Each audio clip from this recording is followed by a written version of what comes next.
사랑하는 성도 여러분, 한 주간도 평안하셨지요?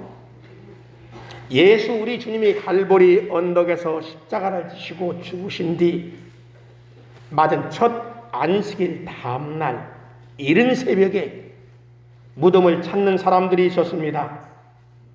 예수님의 시신이 안장되어 있는 요셉의 무덤에 찾아간 여인들이 있었습니다. 이 여인들은 그 무덤에서 놀라운 일을 겪게 되었습니다. 그때 그 무덤에는 지진이 일어났습니다. 하늘에선 천사가 내려왔습니다. 돌을 굴려내고 그 위에 앉았습니다.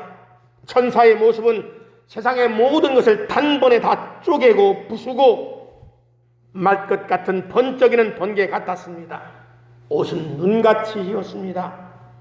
예수님의 무덤을 지키던 병사들은 이 놀라운 현상에 벌써 혼이 흔들렸습니다. 그들은 벌써 죽은 사람과 같이 되었습니다. 여자들도 그 모든 되어진 일과 나타난 일로 인해서 큰 두려움에 넋이 나간 것처럼 되었습니다. 그때 그 바위에 앉은 천사가 하는 말이 너희가 찾는 예수가 여기 계시지 않는다. 그가 살아나셨다. 또 너희가 뵙게 되리라 하였습니다. 그 말, 예수께서 죽은 자 가운데서 살아나셨다는 말을 들은 그 여인들의 마음에는 큰 기쁨이 임했습니다. 예수가 살아나셨다는 그 말은 이 여인들의 큰 기쁨의 말이었습니다. 여름날 마른 목을 적셔주는 것과 같은 시원한 감로수였습니다. 그러나 지진이 일어나고 바위가 터지고 번개가 번쩍이는 것을 본 여자들의 마음에는 아직도 큰 두려움과 공포에 휩싸여 있었습니다. 그때 그 여자들 앞에 예수 우리 주님이 나타나셨습니다. 어디서 어떻게 오셨는지는 모르겠지만 호련히 여인들 앞에 나타나셨습니다. 그리고 그 여자들을 향해서 평안하냐 하고 말씀하셨습니다. 두려움에 떨고 있는 여인들을 향해서 너희가 평안하냐 이르신 주님의 이 말씀의 의도는 무엇일까요? 그 두려움에 붙잡혀 있는 여인들을 향하여 너희가 평안하냐 하신 이 말씀의 의미가 무엇일까요? 너희가 나를 보고자 무덤에 왔다가 이제 나를 보았으니 평안하냐 하는 것이었습니다. 산이 무너질까? 번개가 내려치는 것은 아닐까 하는 두려움에 떨던 여인들에게 나를 보았으니 이제 평안하냐고 하시는 것입니다. 여러분 지난 한 주간도 평안하셨지요? 여러분의 평안은 어디서 온 평안인가요? 무엇으로 인해서 여러분은 평안하셨는지요? 우리 모두 평안을 원하지만 실상 우리 삶에는 단 한순간도 단 하루도 걱정과 근심이 없는 날이 없고 늘 조바심 나고 늘 종종거리며 여러 가지 근심 속에 살아가는 것이 우리의 인생이 아닐까 싶습니다. 찬송가 479장은 우리 인생에 대하여 말하기를 괴로운 인생길 가는 몸이 평안히 쉴 곳이 아주 없네.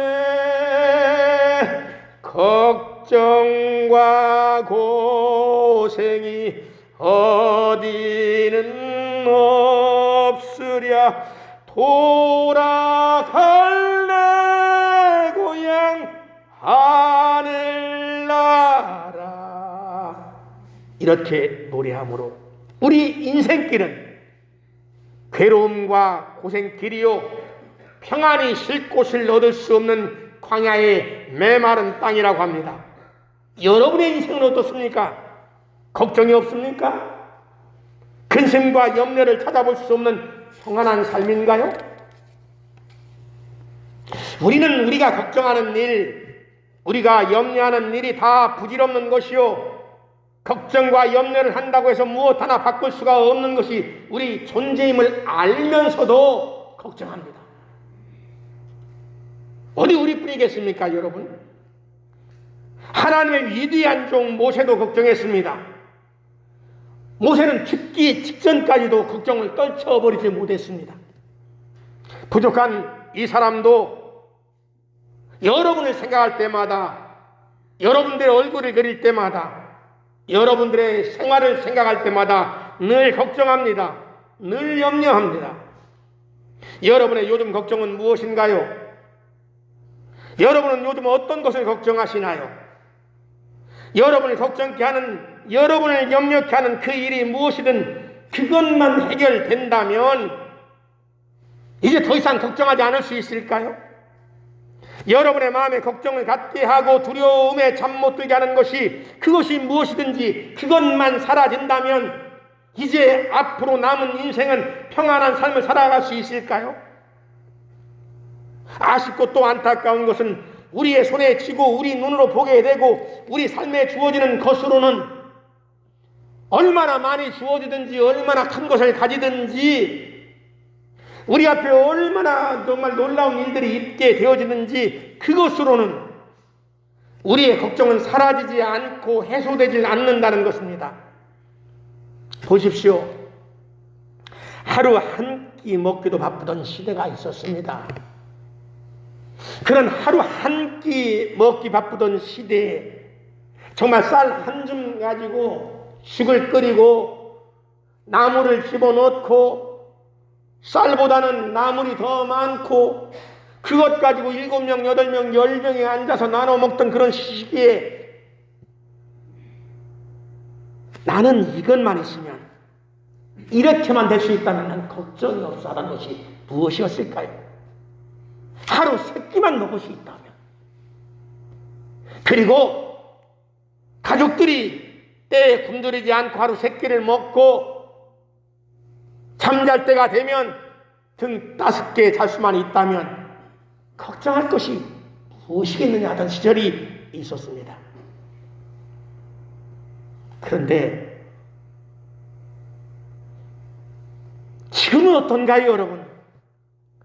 자식들 성장시켜서 출가만 시킨다면 걱정거리가 없을 줄 알았잖아요. 하루 3끼 밥 먹을 뿐만 아니라 가끔씩은 외식도 하고 어디 전국에 또 우리가 사는 근처에 유명한 맛집이 있다면 그 맛집도 갈 수 있을 정도로 우리들의 곳간이 그득해졌지만 걱정이 사라졌나요? 언제 클까? 저놈이 언제 클까? 언제쯤 사람 노릇할 수 있을까?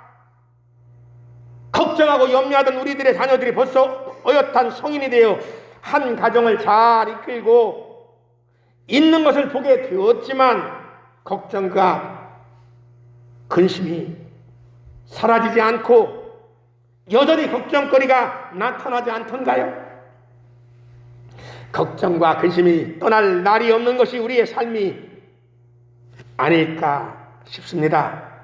그럼 우리들은 영원히 걱정을 떨쳐버리지 못하고 늘 이렇게 조바심 속에서 전전긍긍하는 삶을 살 수밖에 없는 것일까요? 신명기 8장을 보시면 걱정하는 모세를 볼 수가 있습니다. 그런데 그의 걱정은 대다수 사람들의 걱정과는 다릅니다. 오늘 우리가 읽은 말씀에 보면 하나님의 뜻대로 하는 근심이란 말이 있어요. 세상 근심이 있고요, 하나님의 뜻대로 하는 근심이란 말이 있습니다.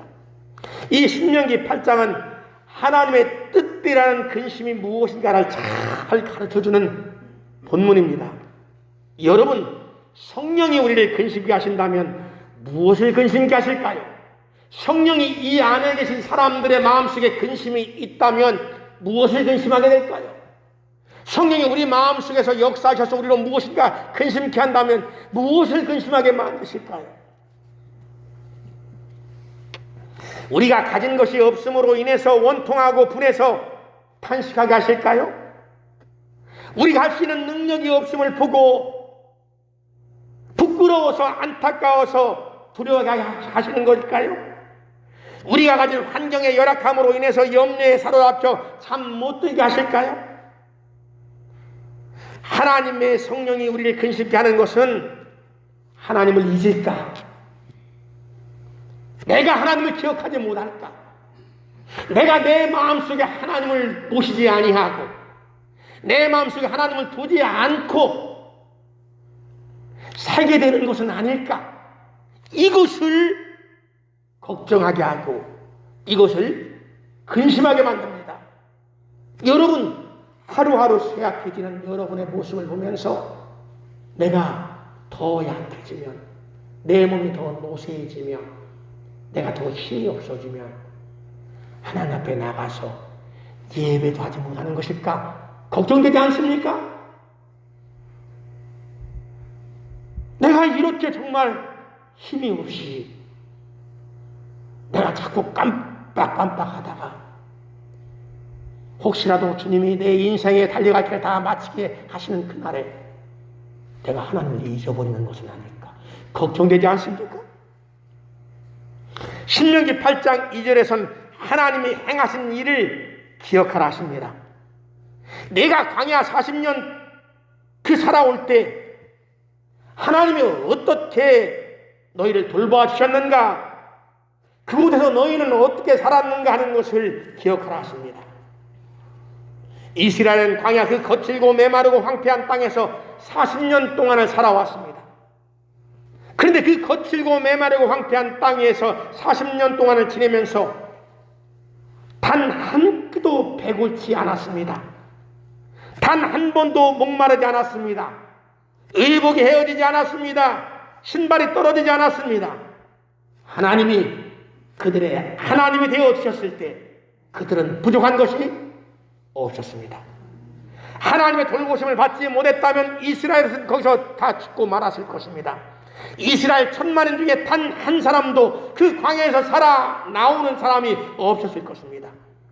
힘이 센 사람도, 약한 사람도, 배운 사람도, 배우지 못한 사람도, 건강한 사람이나 병약한 사람이나 하나님이 지켜주실 때 그들은 상함도 없었고 해함도 받지 않았습니다. 가시밭에도 백합화 향기가 날리고 땅을 말리는 동남풍이 불어와도 목마르지 않았습니다. 성도 여러분, 하나님의 돌보심을 받는 사람에게는 부족한 것이 있을 수 없습니다.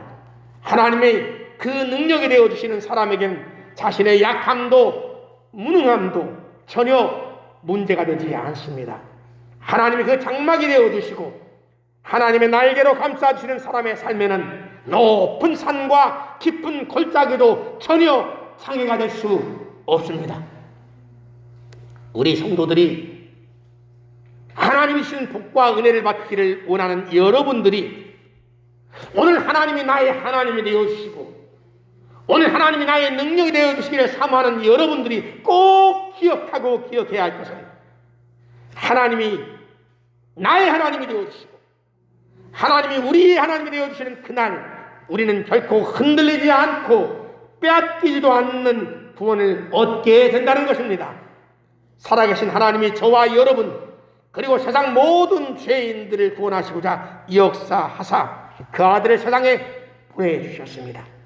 저주와 고통밖에는 어떤 희망도 찾아볼 수 없는 세상의 죄인들을 구원하시고자 독생자를 보내주셨습니다.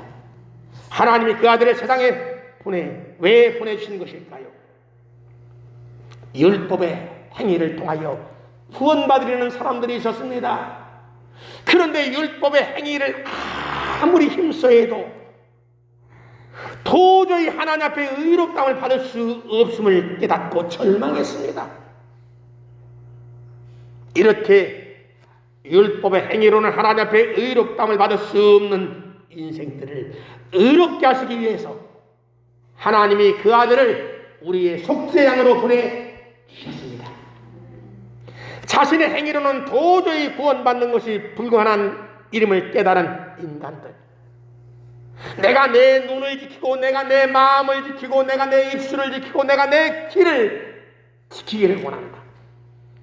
내가 의로운 것을 보고 의로운 생각을 갖고 의로운 말을 하며 의로운 것만 들으라고 굳게 결심하고 살아 하지만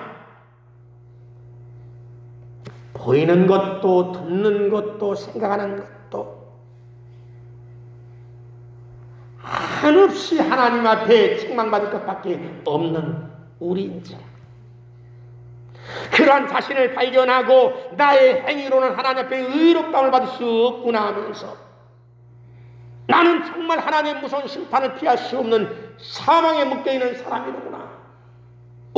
이 사망의 몸에서 누가 나를 건져낼 수 있으랴라고, 내 죄가 너무 깊고 내 죄가 너무 무거워서 세상에 그 어떤 이도 나를 구원할 수 없음을 알고 절망할 때, 이런 인간들을 구원하시기 위하여, 이 죄인들을 구원하시기 위해서 하나님이 일하셨습니다. 그 아들을 보내셨습니다. 저와 여러분으로 멸망치 않고 영생 얻게 하시고자 하나님이 그 아들을 세상에 보내주셨기에, 사도 요한은 요한복음 3장 16절에서 하나님이 세상을 이처럼 사랑하사 독생자를 주셨으니 이는 그를 믿는 자마다 멸망하지 않고 영생을 얻게 하려 하심이라 하셨고, 또 연에서 17절에서는 하나님이 그 아들을 세상에 보내신 것은 세상을 심판하려 하심이 아니요 그로 말미암아 세상이 구원을 받게 하려 하심이라 하셨습니다.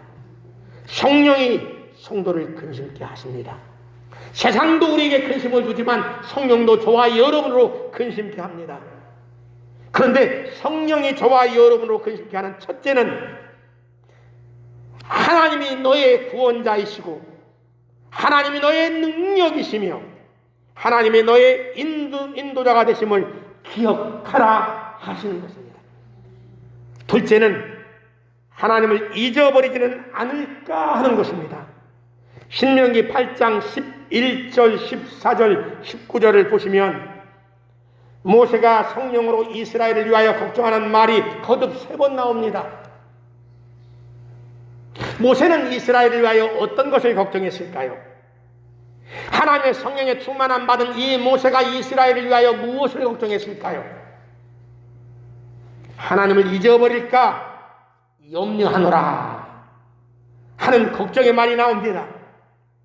하나님의 능력으로 말미암아 애굽에서 탈출하게 된 이스라엘, 하나님의 인도하심으로 광야에서 부족함이 없었던 이스라엘, 그 이스라엘이 어느 때가 되면 무엇을 보게 되면 하나님을 잊어버릴 수도 있을 것 같기 때문에 내가 너희를 생각할 때마다 하나님을 잊어버릴까 염려하노라 이렇게 말하는 것입니다. 신명기 8장 12절 13절에서는 이스라엘 하나님을 잊어버릴 수 있는 유혹, 이스라엘 하나님을 잊어버릴 수 있는 덫이 무엇인가를 가르쳐줍니다. 이스라엘 하나님을 잊어버릴 수도 있는 올무는 바로 그들이 배부르고 아름다운 집을 짓고 소와 양이 번성하며 은금이 증식되는 것이라 했습니다. 디모데전서 6장 9절과 10절 말씀을 들어보십시오. 부하려 하는 자들은 시험과 올무와 여러 가지 어리석은 해로운 정욕에 떨어지나니 곧 사람으로 침륜과 멸망에 빠지게 하는 것이라. 돈을 사랑함이 일만하게 뿌리가 되나니 이것을 사모하는 자들이 미혹을 받아 믿음에서 떠나 많은 근심으로 자기를 찔렀도다 하십니다. 요한일서 2장 15절에서는 이 세상이나 세상에 있는 것들 사랑하지 말라. 누구든지 세상을 사랑하면 아버지의 사랑이 그 안에 있지 아니하니라고 하셨습니다. 여러분, 하나님을 잊어버리면 안 됩니다. 성도들이 하나님을 잊어버릴까? 하나님은 근심하십니다. 하나님의 사랑하심을 받는 사람들이 하나님을 잊어버리는 일이 있을까? 하나님의 성령은 걱정하십니다. 왜요? 하나님을 잊어버리면 망합니다. 하나님을 잊으면 망하게 됩니다. 신명기 8장 19절에서는 내가 만일 내 하나님 여호와를 잊어버리고 다른 신들을 따라 그들을 섬기며 그들에게 절하면 내가 너희에게 증거하노니 너희가 반드시 멸망할 것이라 하였습니다. 성도 여러분, 무엇을 근심하셨나요? 땅의 것으로 인해서 근심하셨나요? 세상의 것으로 인해서 하나님을 잊어버리시지는 않으셨는지요? 세상 것을 사랑하고 하나님을 소리하는 어리석음을 취하지 마십시오. 마태복음 6장 24절에서는 한 사람이 두 주인을 겸하여 섬길 수 없다 했습니다. 이를 사랑하고 저를 미워하든지 저를 사랑하고 이를 미워하든지 둘 중에 하나밖에 없습니다. 하나님과 세상을 겸하여 섬길 수는 없습니다. 무엇을 택하시렵니까? 무엇을 택하는 것이 지혜로운 것일까요? 세상의 것은 우리를 구원할 수 없습니다. 그건 다 아침 안개에 불과한 것입니다. 야고보장로는 말합니다. 세상의 것은 다 아침 안개니라. 그래서 우리 하나님은, 영원하신 하나님은 하나님을 기억하라, 하나님을 잊지 말라 말씀하십니다. 우리가 하나님을 기억하고 우리가 하나님을 잊지 않고 주를 늘 경외하면 살아계신 하나님은 저와 여러분의 능력이 되어주십니다. 우리를 돌보아주십니다. 우리에게 구원의 은혜를 베풀어 주십니다. 우리가 물 가운데로 지날 때도 물이 우리를 삼키지 못하게 하실 것이고, 우리가 불 가운데로 지날 때도 불꽃이 우리를 태우지 못하도록 주님은 우리의 구원자가 되어주실 것입니다. 주를 찾을 때 주님은 우리의 목자가 되어주십니다. 우리가 주를 경외하여 주님을 안에 있을 때 우리를 열매 맺게 하시는 원줄기 나무가 되셔서 우리의 필요에 따라 나눠주시는 것으로 열매를 맺게 해주실 것입니다. 그날의 영생을 얻게 하여 주실 것입니다.